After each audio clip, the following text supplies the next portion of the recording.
கோவை மாவட்டம் சூலூர் அருகே பேருந்து தீப்பிடித்து எரிந்த விபத்தில் 2 லாரி ஓட்டுநர்கள் சாமர்த்தியமாக செயல்பட்டு பயணிகளை மீட்ட நிலையில் போலீசார் அவர்களை கௌரவித்தனர். திருச்சியிலிருந்து கோவை நோக்கி சென்ற தனியார் பேருந்து கருமத்தம்பட்டி மேம்பாலத்தின் தடுப்பு சுவரில் மோதி தீ விபத்து ஏற்பட்டது. இந்த விபத்திலிருந்து 18 பயணிகளை மீட்ட லாரி ஓட்டுநர் சபரிமலை மற்றும் ரமேஷ் இருவரையும் நேரில் அழைத்து பாராட்டி கௌரவித்தனர். மேலும் இருவருக்கும் ஊக்கத்தொகை வழங்கப்பட்டது.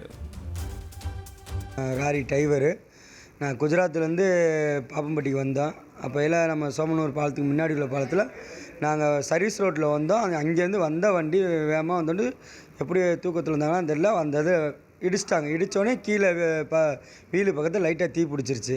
அதோட நாங்கள் 2 டிரைவரும் சேர்ந்து லிவர் எடுத்து எல்லா கண்ணாடியும் உடச்சி ஆளுகளை ஃபுல்லாக வெளியே எடுத்து பேசஞ்சரை எடுத்து தண்ணி நீரில் கொடுத்தோம்.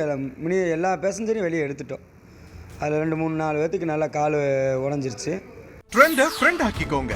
2.5 கோடிக்கும் அதிகமான தந்தி டிவியின் சப்ஸ்கிரைபர்ஸ் அண்ட் ஃபாலோவர்ஸ் குடும்பத்தில் நீங்களும் இணையுங்க.